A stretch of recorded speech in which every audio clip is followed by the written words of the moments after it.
Matrix यानी कि आव्यूह। यह टॉपिक बोर्ड में 4 नंबर का है। एक प्रश्न 1 नंबर का आएगा और एक प्रश्न 3 नंबर का आएगा। मैट्रिक्स का मतलब होता है किसी समूह को, नंबरों के समूह को पंक्तियों और स्तंभों के रूप में व्यवस्थित करना। केवल व्यवस्थित करना, उसको हल करना मैट्रिक्स में नहीं आता है। मैट्रिक्स को निम्न 3 प्रकार से लिखते हैं, जिनमें सबसे ज्यादा इसका चलन होता है। मैट्रिक्स को कैपिटल लेटर से लिखते हैं, capital A, capital B, capital C. इससे निरूपित किया जाता है, जबकि इसके अंदर जो अवयव लिखते हैं उनको स्मॉल लेटर्स, स्मॉल ए, स्मॉल बी, स्मॉल सी इत्यादि से लिखा जाता है। इस प्रकार यानी पंक्तियों में लिखते हैं, उन्हें R1, R2, R3 इत्यादि से निरूपित किया जाता है। जबकि जो इस प्रकार से लिखते हैं यानी स्तंभों में लिखते हैं, उनको कॉलम्स बोलते हैं, जिनको C1, C2 और C3 से डिनोट किया जाता है। पंक्तियों को R1, R2, R3 से और स्तंभों को C1, C2 और C3 से लिखा जाता है।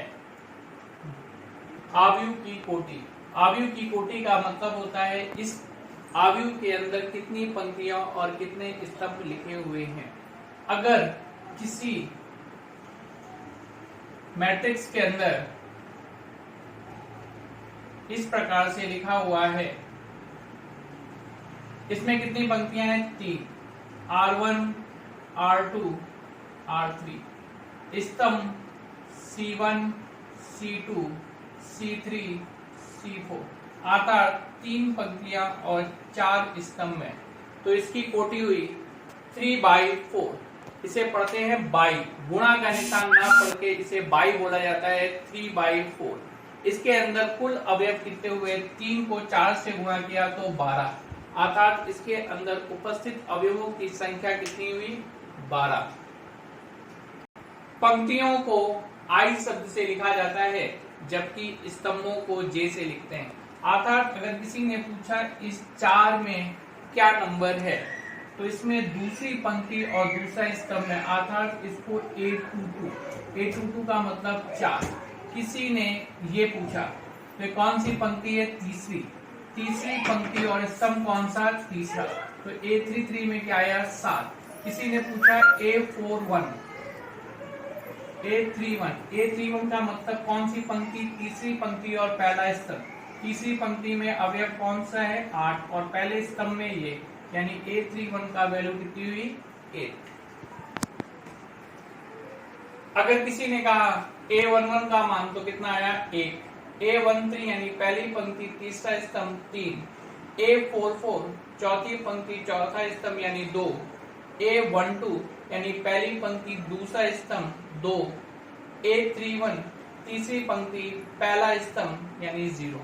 अगर हमसे इन चारों का योग पूछा गया है, A11, A12, A13, A32, A11 की वैल्यू 1, A12 की वैल्यू 2, A13 की 3, A32 की 9, तो कुल मिला के कितना आया? 1, 2, 3, 3, 6 और 9, 15, यानी इन सब का जोड़ कितना आया? 15। इस प्रकार के प्रश्नों को हम इस प्रकार से हल कर सकते हैं। अगर किसी ने हमको बोला कि किसी मैट्रिक्स के अंदर 15 अवयव हैं, तो उनको हम कितने प्रकार की मैट्रिक्सेस में लिख सकते हैं? सबसे पहले इस 15 के कितने गुणनखंड हैं? ये 15 1 से भाग होता है, 3 से भाग होता है, 5 से होता है और खुद 15 से होता है। तो 1 × 15 यानी इसका पहली कोटि कितनी हो गई? 1/15। 3 है, 3 × 5 = 15, यानी दूसरा कितना हुआ? 3/5। 5 × 3 15, 15 × 1 15, यानी इनकी कोटियां क्या क्या संभव कोटियां हैं? ये 4, 1/15, 3/5, 5/3 और 15/1। मान लीजिए किसी ने कहा कि किसी आव्यूह के अंदर 24 अवयव है, तो इसकी संभव कोटियां क्या क्या हैं? 1/24, 2/12, 3/8, 4/6, 6/4, 8/3, 12/2 और 24/1। इतने प्रकार से इन 24 अवयवों को विभिन्न मैट्रिक्स के अंदर लिख सकते हैं। पंक्तियों को I शब्द से लिखा जाता है जबकि स्तंभों को J शब्द से लिखते हैं। किसी ने पूछा ये क्या है, तो देखते हैं ये पहले पंक्तियां आती, बाद में स्तंभ पे कौन सी पंक्ति है, दूसरी पंक्ति, और स्तंभ में कौन सा है, दूसरा।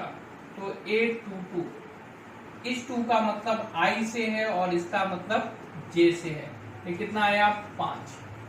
A32, यानी सबसे पहले मुझे तीसरी पंक्ति कौन सी, ये वाली, और दूसरा स्तंभ कौन सा, ये वाला। तो कौन सा अवयव आया, 3। तो A32 का मतलब कितना हुआ, 3। तो A22 की वैल्यू 5 और A32 की वैल्यू 3। बोर्ड में मुख्यतः 1 नंबर का प्रश्न पूछा जाता है जिसमें हम मैट्रिक्स को बनाते हैं। किसी ने कहा कि एक मैट्रिक्स A है जो 3/2 की है, जहां पर Aij I प्लस J है। तो सबसे पहले A मैट्रिक्स यानी इसमें 3 पंक्तियां हैं और 2 स्तंभ हैं। तो मैंने लिख लिया A11, A12, A21, A22, A31, A32, यानी 3 पंक्तियां और 2 स्तंभ। अब I का मतलब होता है पंक्ति और J का मतलब होता है स्तंभ, यानी अब मुझे इनके नंबर्स लिखने हैं। यहाँ पे I की वैल्यू कितनी है, 1, और J की वैल्यू भी कितनी है, 1। तो 1 प्लस 1 कितना हुआ, 2। I प्लस J है 1, 2। I का मतलब 1 और J का मतलब 2। तो 1 प्लस 2 यानी 3। 2, 1, 2, J 1 यानी 3। 2, 2, I की वैल्यू 2, J की वैल्यू 2, यानी एडिशन कितना, 4। 3, 1, 3 प्लस 1 4, 3 प्लस 2 5। नेक्स्ट प्रश्न है, एक मैट्रिक्स B बनानी है 3/3 की, यानी 3 पंक्तियां और 3 स्तंभ, जिसमें Bij मुझे दिया है I/J। इसका मतलब सबसे पहले मैट्रिक्स B बनाई मैंने जिसमें 3 पंक्तियां और 3 स्तंभ होने हैं। A11, A12, A13, A21, A22, A23, A31, A32, A33। I/J, I का मतलब 1 और J का मतलब भी 1, तो 1/1 यानी 1। I का मतलब 1, J का मतलब 2 यानी हाफ। I का मतलब 1 और J का मतलब 3, तो 1/3। 2 और 1 यानी 2, 2/2 यानी 1, 2/3, 3/1 3, 3/2 और 3/3 1। इस प्रकार से ये मैट्रिक्स B बन गई। अगला प्रश्न, एक मैट्रिक्स B है 3/3 की, जहां पर Bij है half mod 2i plus 3j। Mod का मतलब इसके अंदर जो भी हल होकर के आएगा वो पॉजिटिव आएगा। इसके बाहर हाफ लिखा हुआ है, इसलिए मैं बाहर हाफ लिख सकता हूं। अब मैट्रिक्स का बनाना है। I का मतलब यहाँ 1 और J का मतलब भी 1, तो 2 into 1 2 प्लस 3 into 1 3, तो 2 plus 3 5, 1 2, 2 into 1 2, 3 into 2 6, 6 plus 2 8, 1 3, 2 into 1 2, 3 into 3 9, और 9 और 2 11। इसी प्रकार से अन्य को हम लिख सकते हैं। अब ये 3 क्वेश्चन आपके होमवर्क है। एक B मैट्रिक्स है 3/3 की, जहां पर Bij ये दिया हुआ है, Aij ये दिया हुआ है और Cij ये दिया हुआ है।